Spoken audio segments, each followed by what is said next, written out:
Today, I want to talk about the 7 soul archetypes, who you are on a core essence level across your incarnations and lifetimes. What's your unique spark? What's your gift you bring to the world beyond superficialities or conditionings and imprintings? This is a really great way of getting to know yourself, and it really helps you to stop fighting your true nature. Once you learn about your archetype and your sub-archetype, everything gets easier and it's like you arrive home. And I really hope you can take something from this video and also maybe start noticing patterns in the people around you, because it's so helpful for healers, psychologists, and everyone else. And yeah, let's get started. Okay, we have 7 roles, and we divide them in the inspirationals, the expressives, and the action-oriented, and the neutral role, which is the explorer or scholar. So let's start with the expressive or creative types. We have the creator, also called artisan, and the sage, also called storyteller. Creators are all about innovation and bringing something new to the world. They are about ideas, brainstorming. They are usually very eccentric or unique. They always like to put their own mark in the world. They enjoy beauty and pleasure and play. Usually, they feel very whimsical in a way. They are found in creative or technological fields, engineering. They like to set trends and thinking in very idiosyncratic ways. They feel in tune with many different aspects of reality and different frequencies at once. They kind of have like a constant flow of ideas or daydreams. At their best, they use imagination to bring positive change. And their shadow side tends to be chaotic, impractical, scattered, unreliable, or too perfectionistic and insecure. Actually, creator is my sub-archetype. That's why I really love it. And I am I have a soft spot for creators and artisans in my life. I really love you guys. You're amazing. Okay, now sages or storytellers. They like to express truth and wisdom in fun and entertaining ways. They are kind of like the children of the cosmos. They need lots of affection and interaction. They want to be heard and seen and validated. They tend to view the world as their audience. They really value honesty and authenticity. They have a very good radar for detecting dishonesty. They teach and learn through play. It's very important for them to feel like their life has a joyful component of freedom, of exploration. They really excel as writers, journalists, teachers, actors. At their best, they exemplify their own personal philosophy and are very engaging communicators. At their worst, they tend to be superficial or gossipy and sarcastic. They tend to use words to hurt other people, attention seeking or evasive. But at their best, they're amazing. They're super enlightening and charming and perceptive and very witty.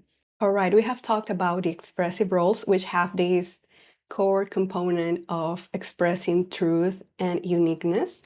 Now we move on to the inspirationals. The inspirationals have this thread of service and love and compassion for other people. We have the nurturers and catalysts, which also were called servers and priests, but since the terminology is evolving, I prefer to use these updated terms like catalyst or guide, for example, and nurturer. Nurturers are very service-oriented people who really provide support and well-being and comfort to others. They're very intuitive. They can anticipate others' needs. They really enjoy taking care of our humans, animals, and natures. For example, they can be therapists, nurses, healers, hosts, homemakers, gardeners, conservationists, and no matter what they choose to do, there's always this element of service and generosity and attention to others. Nurturers prefer to work one-on-one or in small groups, and at their best, they are examples of interdependence. They are very devoted and selfless and supportive, but other words that can be martyr-like and subservient and maybe resentful because they feel like they are doing too much for others without receiving appreciation or consideration in return. Also very people-pleasing. But of course, when they are shining, they are amazing friends and givers. Now, guides or catalysts, who were also called priests in the past. This is my personal essence role, by the way, and I love it so much. Guides are all about inspiration on a wider scale, bringing compassion and healing to people, humanity. They inspire people to actualize their potential and manifest their aspirations. They are very visionary and intuitive, and usually are interested in spirituality and mysticism. It's like we live with one foot in another world. Guides are very perceptive and like to orient people towards their highest good and potential. For example, they can be coaches or therapists or actual priests, spiritual leaders and mentors, psychics. Their shadow side can be very dogmatic and zealous or very self-righteous and escapist and even delusional too. But when they are shining, when they are manifesting their highest expression, they are very enthusiastic and passionate about positive ideas. They are very insightful and inspirational and visionary, and they bring really good transformation. Now let's talk about the action-oriented roles. We have the protectors and the leaders. Protectors are great at motivating and persuading others to achieve their goals. They are about success, results, getting things done. They are very loyal friends who take initiative and support causes. They like to challenge themselves and overcome obstacles. They are very resilient. And of course, they value reciprocity, consistency. They really value freedom and can be very rebellious. They tend to choose active careers with physical, tangible results like activism or sports, the military. They can be lawyers. In their shadow side, when they are operating from fear and fragmentation, they of course tend to be super aggressive and pick their own battles.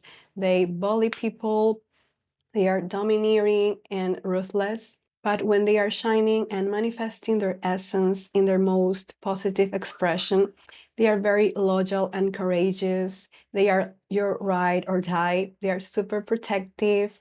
They care a lot about their loved ones, their tribe. They are very disciplined and grounding. Now let's talk about the leader archetype, also called king or queen.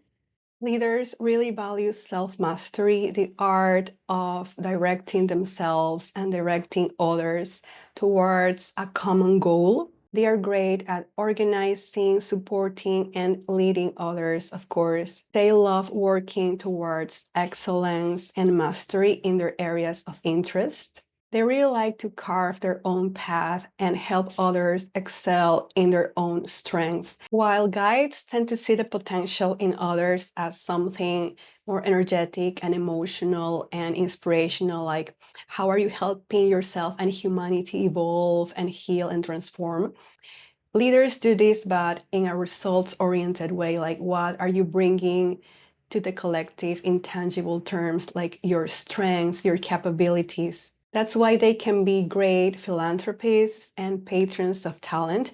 They tend to see the world as their domain, and guides tend to see the world as their congregation, so to speak. Just as protectors, their presence makes you feel safe and secure, of course, when they are manifesting their highest expression of self. In their shadow side, they tend to be tyrannical and power hoarding, controlling, arrogant, demanding, inflexible.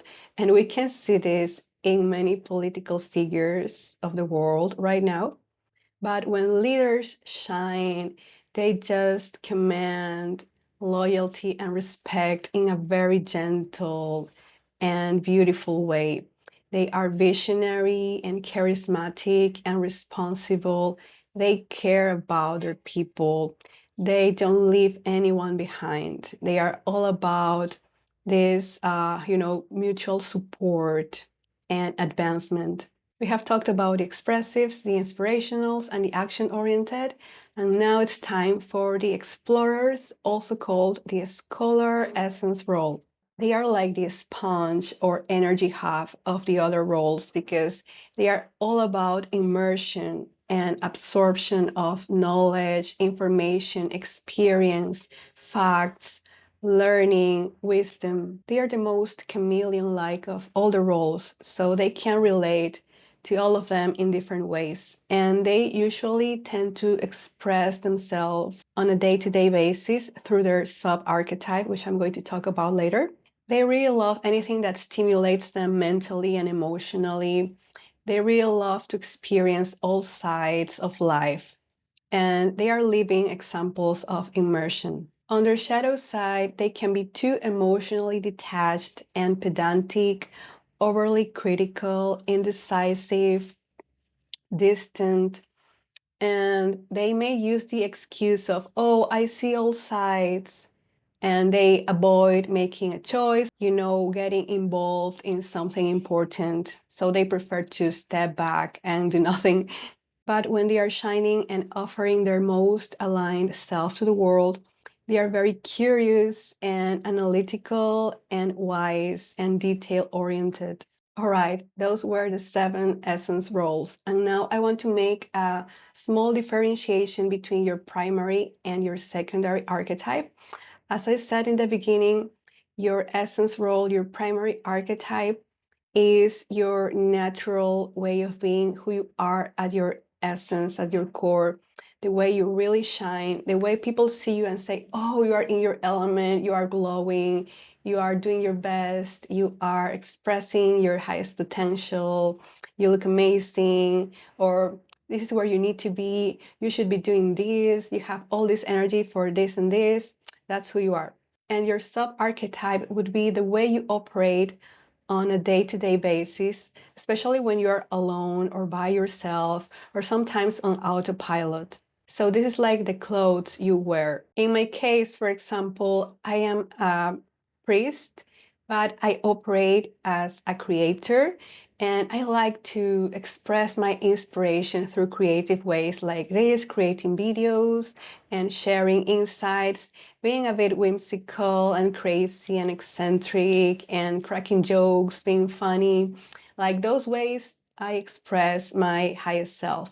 But ultimately, what matters to me is it's not like the aesthetic or the beauty or the pleasure itself, which I really love, by the way, but it's not my main motivation. My main motivation would be inspiring you to be happy, to be your best self, to actualize your ideals, to reach your goals. Now, let me ask you, what's your essence role? Which one feels most like home to you in how you express yourself? And maybe you can also determine your sub-archetype. I would love to know that.